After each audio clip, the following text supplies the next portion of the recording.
Hey everyone, you're listening to the TEN7 Podcast, where we get together to talk about technology, business, and the humans in it. I'm your host, Ivan Stegic. We're continuing our discussion of TEN7's blueprint for operations today. This is the framework that we realized we use at TEN7 in our daily work. And as I've said before, we're now documenting it, speaking about it, and we'll be open sourcing all of it this summer. In this episode of the podcast, we're going to focus on the human element. In my experience at TEN7, it's simply not enough to have the right tools in place for every aspect of the software development process. Not only are you trying to build something on a deadline for someone you hope will love what you're creating, but you're also working with a vast array of tools and about 1 million different moving pieces. And you're doing that with other people who have the same number of variables coming at them at any given time. The ability to get on well with your colleagues, to truly work as a team, really makes a difference in getting to the same destination at about the same time. The team dynamics, the company dynamics, this thing we call culture, turns out to be very important in the blueprint for operations. So today we're going to spend some time digging into the human element of the blueprint. And returning to the podcast is Eric Zakovich, the principal consultant at Employee Strategies, an organizational development firm here in Minneapolis whose mission is to create great places to work. Eric, it's my pleasure to welcome you back to the podcast. I'm really excited to be back. To be a second-time guest means that the first one wasn't too bad. So I'm honored to be here and excited to talk about the blueprint topic. Yes, thank you. It's wonderful to have you with us again. I've been really excited about Blueprint and the fact that we're collaborating together on a project for a client. It's a treat for me, actually. It's not only fun, it's finding a new way to add value to clients that I think is even greater. You know, that collaboration produces something that's even greater than one person could do on their own. So putting our minds together to help a client is really special to me. So thanks. Yeah, special to me too. What do they say? The whole is greater than the sum of the parts. I think that's kind of how it feels to me as well. Yeah, you said it much simpler and clearer than I did. I didn't come up with those words though. So in prepping for this podcast, we were kind of just talking ahead of time that you don't really know what a blueprint is. I mean, we're collaborating together. We're putting our minds in and trying to solve something for a client that has some problems.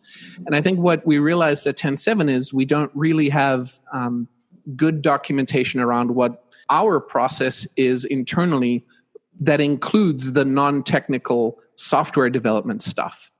Maybe we should talk a bit about what Blueprint is first, and then we can kind of get into what I was hoping to get into later on. I was thinking about it and trying to make, it's like when you live something, but you don't know you're living it. And when you can articulate it or explain it or learn what it is that you're experiencing, it deepens your ability to make an impact. So yeah, I was super curious to kind of get into what is Blueprint? Why did you decide it? How did this happen? Yeah, that's a good question. It's the name we've chosen for this thing. One of them was Manifesto. And we decided that those weren't good descriptors of this thing we're doing. Framework is a good word as well, but when you say framework, at least in our industry, we think of software development frameworks, and we didn't really want to be biased. Blueprint is a way of describing how TEN7's team operates to make our clients happy. And it encapsulates not just the DevOps, kind of the way we get software from a developer's computer out into the real world, but it also talks about the tools we use to communicate as a distributed team, the tools we use to manage the issues that come up in the process of getting code live, the tools we use to manage passwords and share credentials with clients and amongst team members. And most importantly, it also includes the human dynamic, the human element, the how people interact and what the best way to interact is. It's a recipe for how a team might work and what tools it might use, but it's not a prescription for the exact medicine that will fix your particular issue. So, concrete example is password management. In the blueprint, password management is an important aspect. So the blueprint would say your team and the people you work with need to have a way of sharing passwords securely. They need to have the right permissions set so that the right members of the team have right access to the right credentials. But it isn't going to say you have to use 1Password or you have to use LastPass. It might suggest a couple of solutions and give examples of how they might be implemented, but it's not going to be strictly prescriptive on which solution to use. At TEN7, we happen to use 1Password, so that's what our experience is. At Employee Strategies, if you were to implement this, you might choose something else. Hearing you describe that, it connects very much to my work. I think when I'm working with teams or with individuals, we don't have here's the ground rules you need to have as a team. We have sort of some principles that we certainly operate by. One of which, when working with a team, they have to have a way to have conflict. Some teams, it's appropriate to use really strong language. So when people are, talking, they're very direct with each other. They might use words that you'd hear on a playground or in a very rough setting, and others that would be completely inappropriate. So teams have to figure out what is the right language, what is the right way that we talk to each other, what is the right way we deal with differences. And so I'm always trying to help them uncover what is the right way for them and not prescribing for them a specific way of doing it. What do you call that? Do you call it a framework or a recipe, or what's the word you use? I mean, we have something that we follow called our proven process. Our proven process it's the way we consult with clients and guide them along the journey. So we're always seeking to understand the system first. So we're digging in, we're doing some kind of assessment. And then we're determining what a potential solution might be. We're implementing that solution, we're checking on it, right? But that's always tweaked and customized to that client's environment, that context, because that really matters. So, I mean, we call it a proven process, but it's the process we get. But I don't know if we have necessarily I like the word blueprint, because it's kind of like we gotta design the house, we gotta build the house, and here's the plan. Here's how we're planning on doing it. And you can choose whatever stucco color you like, or whatever brick you like, or whatever wood you like. We just know that we need a wall, right? Yeah. And I think, to play out that house analogy a little further, sometimes you're building in a rocky terrain. Sometimes you're in Northern California, you got to build on the side of a cliff practically. Sometimes you're in the plains of Nebraska and it's flat and maybe it's sandy. You just got different environments you're doing this stuff in. And so picking the right approach for your environment, I think, is really important. And it sounds like that's what you're trying to help clients with. I think so. I think that's what we're trying to do. And I think the basic premise of the blueprint is that tools aren't enough. It's nice that you can choose 1Password for password management. It's great that you decide to use Git and Slack and Jira. But putting those in place and processes in place isn't enough for them to be used or even used successfully. It's kind of the team dynamics that are an important part of that as well. So we need to be cognizant of that. The greatest thing that I ever got from Employee Strategies was the realization that there was a method and a formalism and data and science behind how people interact and how people get classified and categorized. And I know there are very many theories around this, and it sounds like Employee Strategies has decided to focus on one of them, at least in my experience, and you could speak a whole lot better to whether or not that's true or not. My understanding is that you guys have based this consulting around the 5 behaviors of a cohesive team. Mm-hmm. And I wanted to hear if I actually understand that correctly. Mm-hmm. And then I have a follow-up question that confuses me, and that's about the 5 dysfunctions of a cohesive team. And I would love to hear you talk about the differences between those as well. So you're talking about sort of we have a belief that there are certain commonalities that must exist within a team environment. So team environment, take a second to define that for anybody who's listening in or maybe works very independently or has some maybe limited experience working with a team. But a team environment is where people have to work cooperatively towards some goal. Together they have to produce the results. They really couldn't do it independently, or maybe on the scale that they need to independently. So, that's sort of my definition as a team, is a group of people that have to work together to achieve something. We believe that there are basically 5 components that make up an effective team. The absence of any of those components will result in a team getting suboptimal results or not even close to the results they're after. So those 5 dysfunctions that you referenced are when they're absent or they're not working well. And when the 5 behaviors are there, that's when they do exist. So I'll take a moment, kind of walk through that if that makes sense to you. Please do. And I think you're leading into the discussion of the pyramid that we've been using. Absolutely. So we use this pyramid model, and at the base of this pyramid, and when you think about a pyramid, what makes it such a strong structure, something you can't topple over. You think of the Egyptian pyramids, they're still there, and they have been there for thousands of years. You can't knock them over. Pyramid is a very stable, strong structure. And at the base of this pyramid, the base of what makes an effective team is trust. So that's the first behavior of a cohesive team, is the existence of a strong, trusting foundation upon which everything else is dependent. Absent that, there is a lack of trust or a little trust or damaged trust.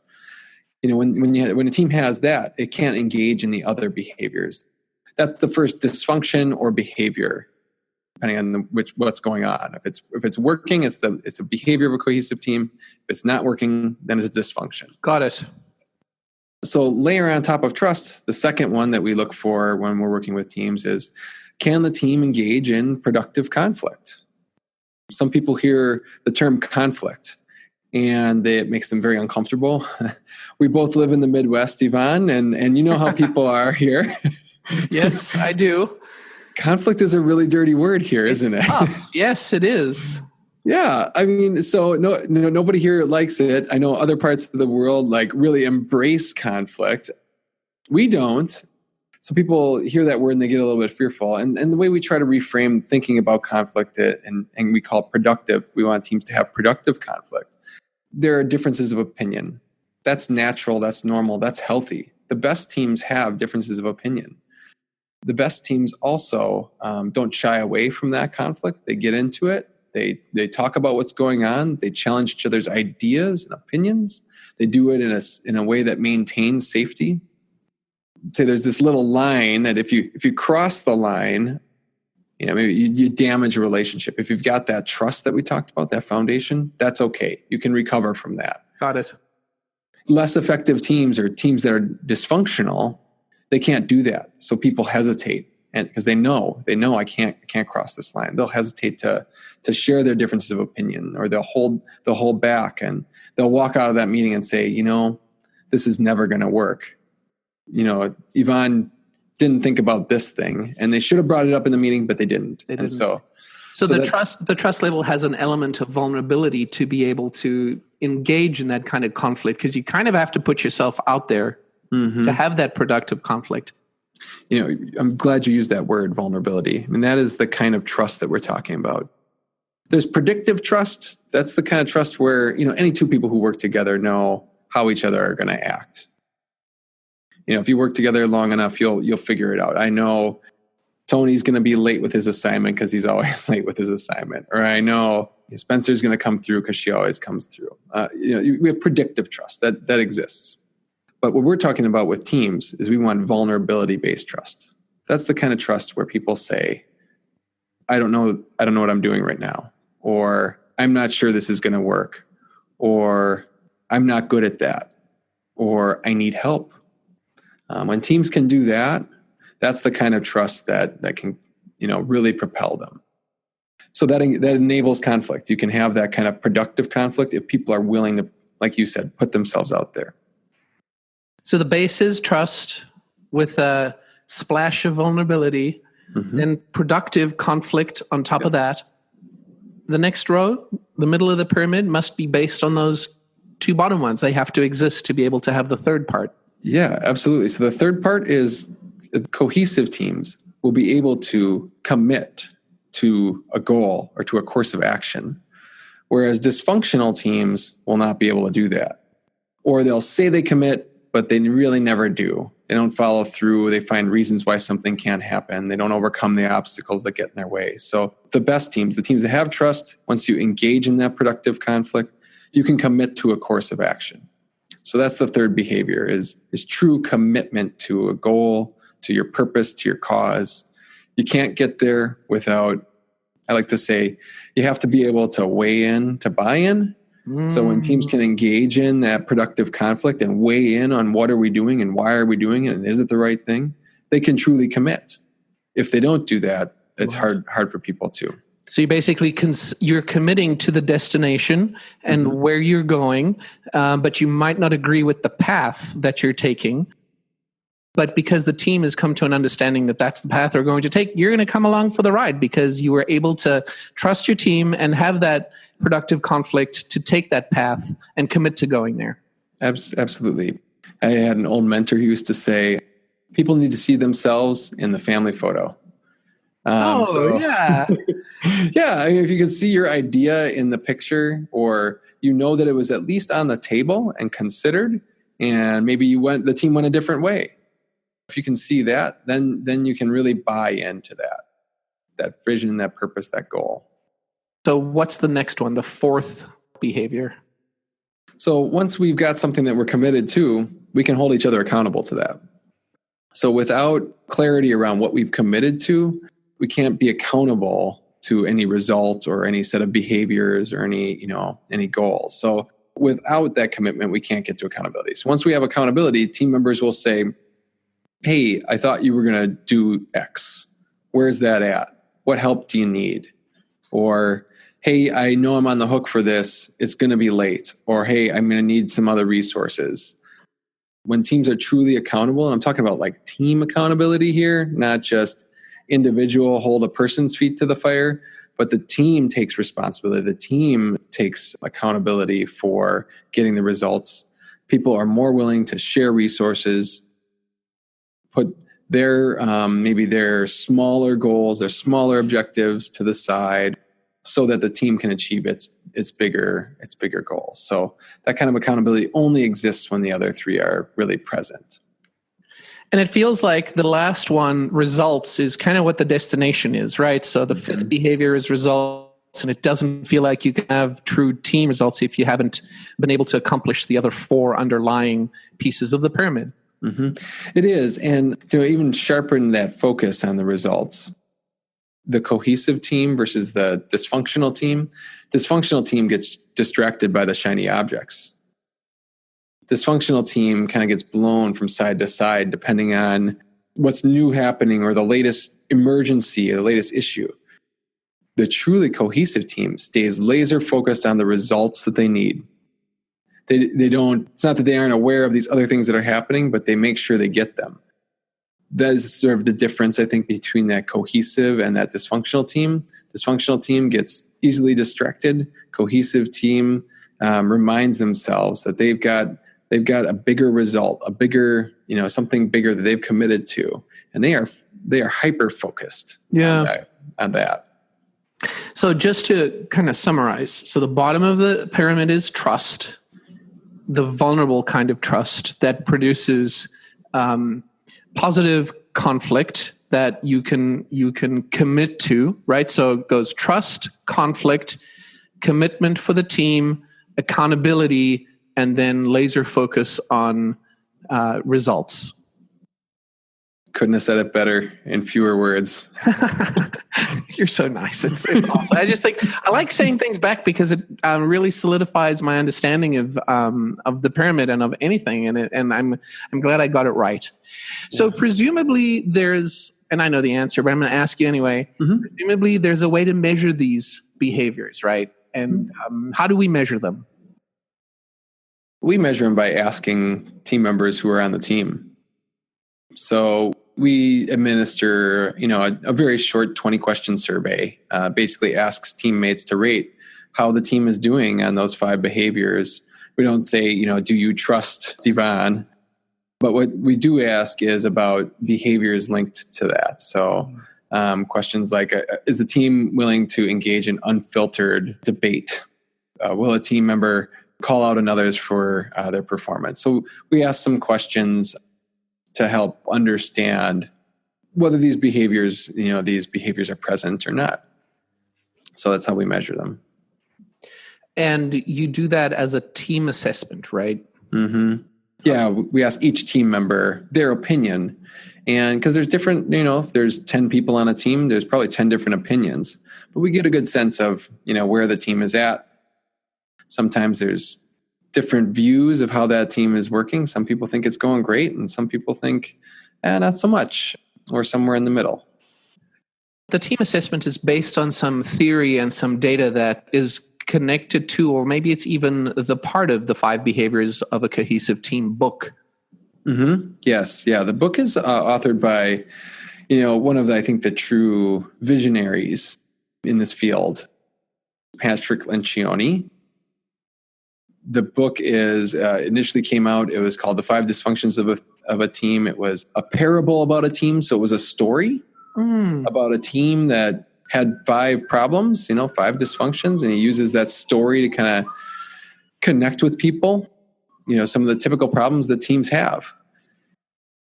From that, he really developed a process for helping those teams improve. We've taken that. We use his assessment as part of our toolkit. So we use that assessment through a partnership we have with them. It's been a really, impactful assessment for our clients. It's not just a team assessment. So you will also do an individual assessment as a member of the team.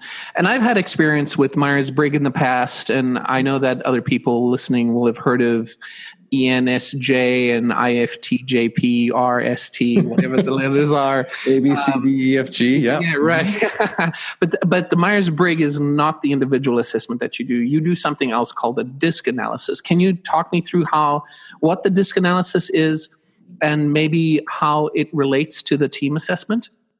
We use it for 2 big things, 2 big purposes. One, team members, I like to say that great teams are made up of self-aware individuals.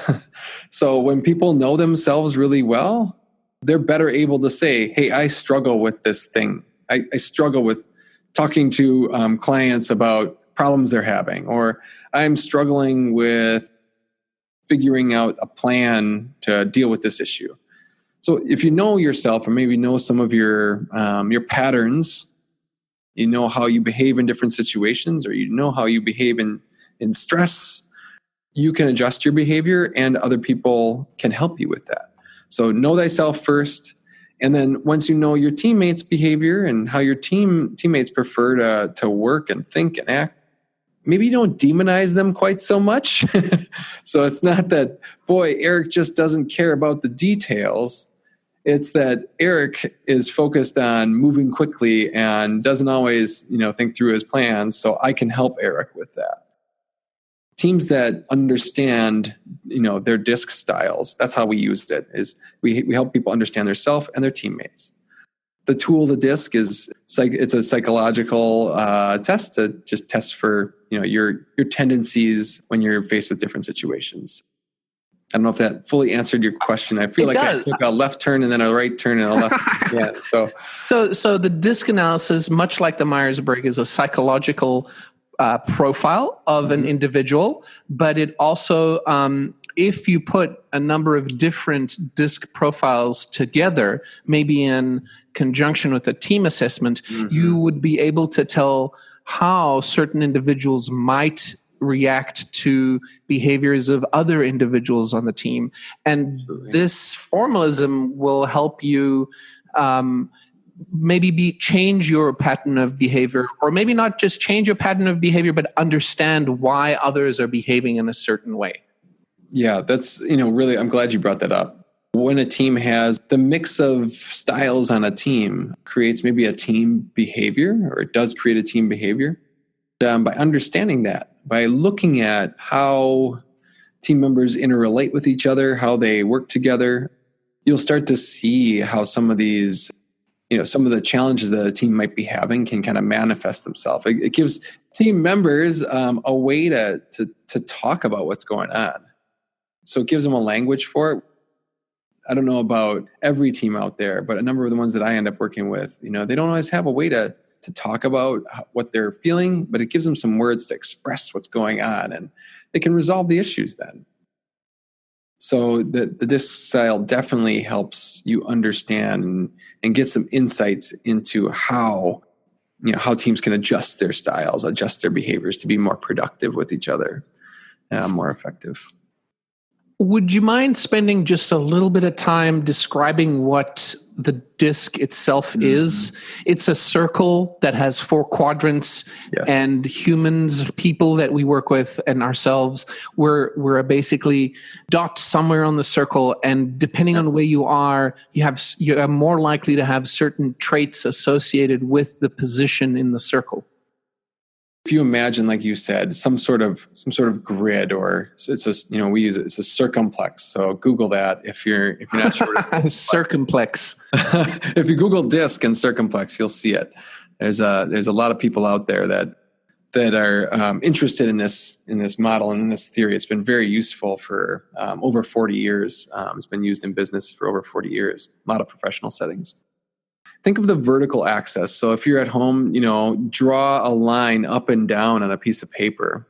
And at the top of that axis, if you're the kind of person that is sort of action oriented, I say, shoot first, ask questions later. You like to get going. Let's get started. Let's move quick. You're really thinking about, moving fast. You're at the top of this line that you've drawn on your piece of paper, the northernmost point.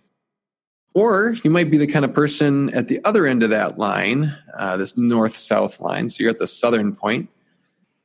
You're the kind of person who might like to have a plan, might like to think things through, maybe get some reflection time built in, or do some thinking on it, or collect some data. So you're that kind of a person. You're ready, aim, aim. Let's double check, and then fire. So you're more patient, kind of a person on that end of the spectrum. Or you might be anywhere in between on that line. People are very complex. So that would be the north-south axis of this model. The east-west axis. On that side of the DISC, think of yourself, if you're the kind of person who is more interested maybe in information and data, you like to make sure you have the right intelligence, the right information to be able to make a decision or to solve a problem. So you'd be on the left or the west side. On the other side of that line, so we've drawn that line is intersecting here. So the right or the east, you are the kind of person who's more people oriented. You might be often thought of as like an extrovert. You get energy from people. You're more accepting. You're usually fairly warm, kind of a warm person. So, contrasted with, again, on the western side, you're more skeptical. The western and left side is a skeptical side. You're questioning, you're skeptical. Challenging. On the other side, challenging, great word. On the east, you're open, you're warm. So collaborative. So you see that this has created 4 quadrants of people.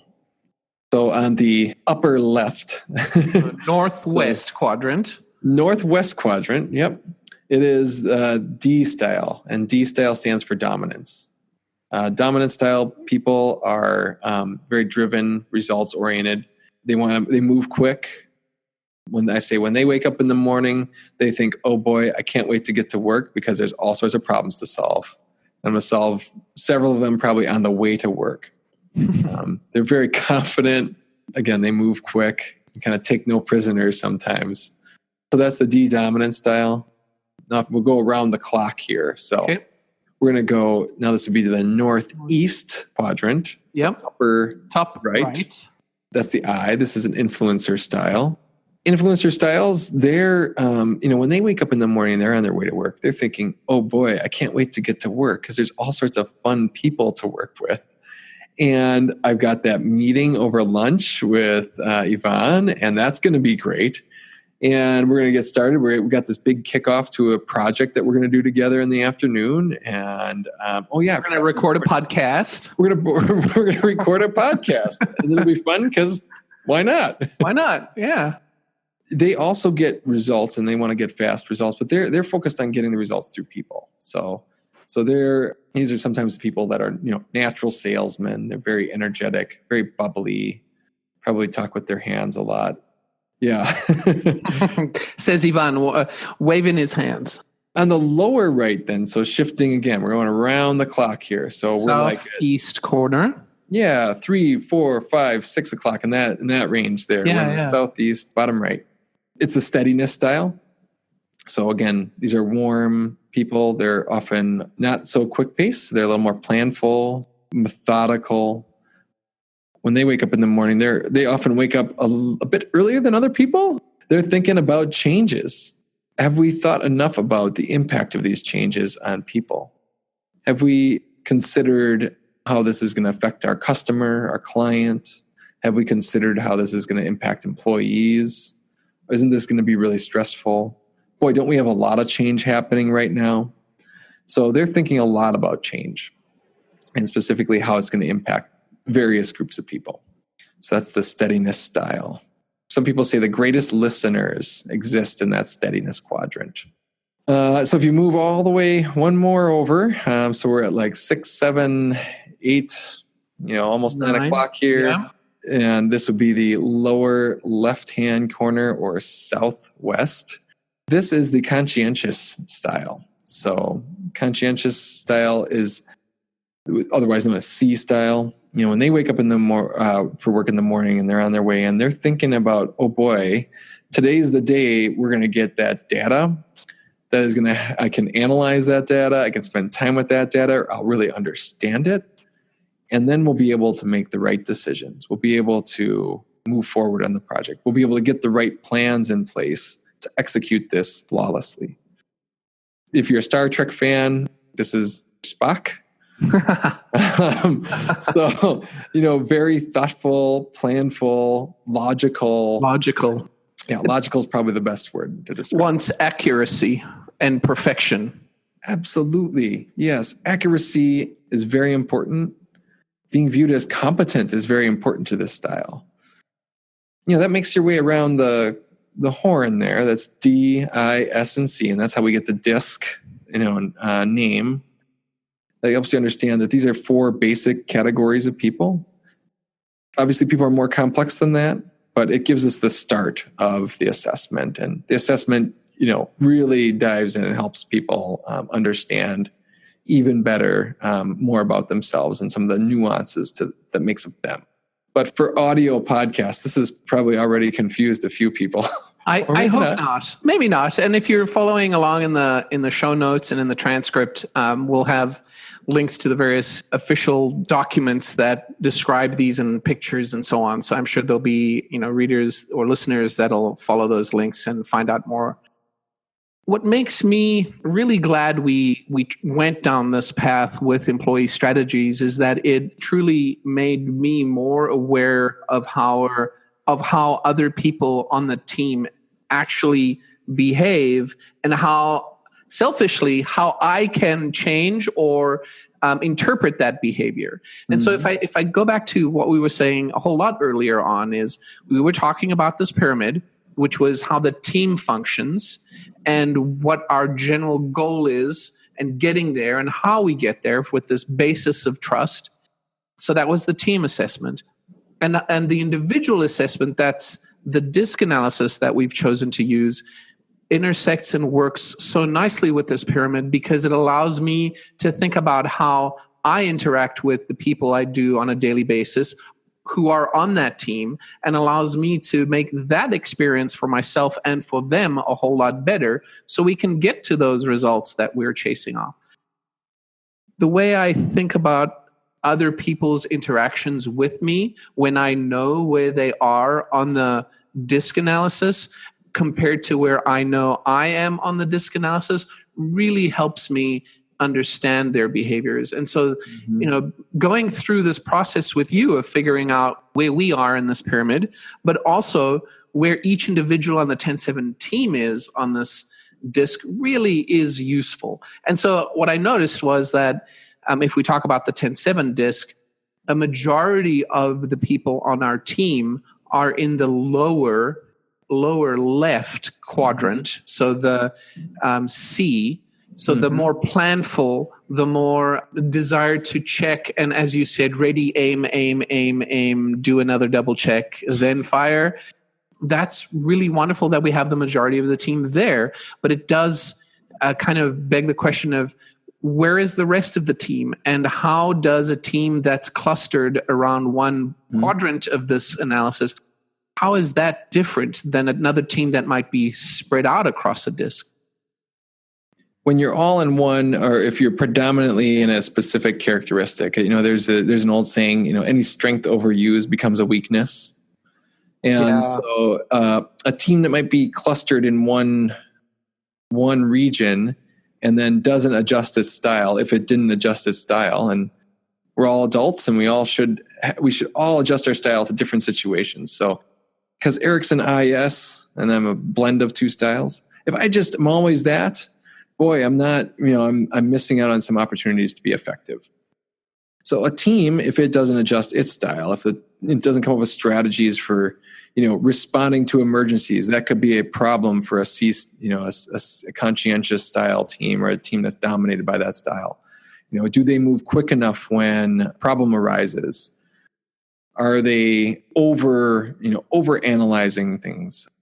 And maybe overanalyzing everything. Having too many plans in place could prevent you from just adapting and going with the flow a little bit in situations that call for it. If you're overdoing it, that gets in your way of getting the results that you want, right? And so hopefully having that language and having that awareness, it sounds like that's helped your team. But my hope is that exists for all teams. If all teams can take a step back and really look at that and decide if they need to adjust their styles. If they adjusted their styles, could they get even better results? Teams that have that, I think you described it almost as like a natural advantage, where they've got all different styles just naturally intermixing, that can be great, or it can be a source of conflict too. Interesting. Yeah, if teams don't have the language to talk about it, if they don't recognize that they have this diversity of styles and appreciate that, or if they don't have, if management isn't aware of it, maybe management has a preferred style there, and they don't have a way to talk about that difference, that can get in their way too. So it can increase the conflict on the team, the stories they tell about each other. A team that's clustered has to flex so that they can reach the other quadrants of the DISC analysis. Does that mean that maybe a team that's scattered on the DISC doesn't feel the need then to flex at all because there are other people on the team that should be contributing that aspect of the DISC? Well, you're going to hate this answer. Maybe not. Okay. It depends on the team. Depends on the team and the needs of the team. The work is the work. Any style can get results. I described the I style as maybe a natural salesperson. Mm-hmm. I know some wonderful salespeople who are C styles, which is the opposite of that I style. They plan, they prepare, they think through the conversation. They never go to a sales meeting without knowing exactly the answer to every question that they might get asked. Yeah. So I think a team member and a team probably needs to adjust to the work and think about what's needed in the work. And so it may or may not mean that they have better results or an easier time. It just depends on, the maturity of the team members and the work. So I want to kind of bring it back to the beginning and kind of just remind us, why are we talking about this? Why are we talking about the human element on a team? I just want to say that part of the blueprint for operations is how a team works with each other and how individuals work on the team. The other parts of it are mostly logistical. They're mostly descriptions of particular processes, particular tools, particular ways of doing things that we've had luck with, that we've experienced, that we've adopted as best practices from other places. This is the part that talks about how the humans and the people on this team actually interact with those tools and those processes. And my feeling is that this is an important part of the blueprint because it will, and I'm going to go out on a limb here and say, if you don't get this part right, your adoption of those tools and those processes on our team is likely to be worse than if you had this in place. That's my observational assessment. I think it's true. Mm-hmm. And I mean, you could probably speak to more to that. I think you're on a pretty strong branch there. You might, this password manager, if you don't pick the right tool for you, your process might be clunky, overly cumbersome, or not secure enough, or you might encounter some problems if you don't engage in the right conflict. And when you've got issues that come up, deal with them and move on. I think having the ability to perform as a team and to engage as a team increases the likelihood that your adoption is going to be more successful, and also that your team performance and the sustaining of it will be, successful. You're essentially assuring your investment, because it's not cheap to change. You're buying new tools, you're investing in changing processes, which takes away from doing other things, maybe serving your customers, your clients, or doing the work. So, make it stick. I think you have to make it stick. And this is, what you're just describing here is it's a way to make sure that your investment pays off for you. So I think it's really smart of a leader to do that. There's so much more we could talk about, Eric, but I think we're reaching the end of our podcast. Will you come back and let's talk some more? Absolutely. Yeah. Okay. The next thing I want to talk about is Simon Sinek and the Golden Circle and ground rules for meetings and above the line and below the line behavior. It might not necessarily be exactly part of the Blueprint series. Maybe it is. We can figure that out. But I love that whole sentiment from Simon that people don't buy what you do, they buy why you do it. So I'd love to talk about that whole why statement and how it's important to have something to coalesce around. I'd be thrilled to come on. Yeah, if you can't get Simon, I'm a great second option. I think Simon is. We'll try. I tell you what, and then you know what? I'm better. Yeah, I'm totally better. Eric, thank you so much for spending your precious time with me. No, thank you for having me. It's always a joy to connect with you and work with you. And so thank you for having me on. It's been an honor. It's my pleasure. So Employee Strategies is online at esinc.mn. That's ESINC.mn. Visit their website to find out more. You've been listening to the TEN7 Podcast.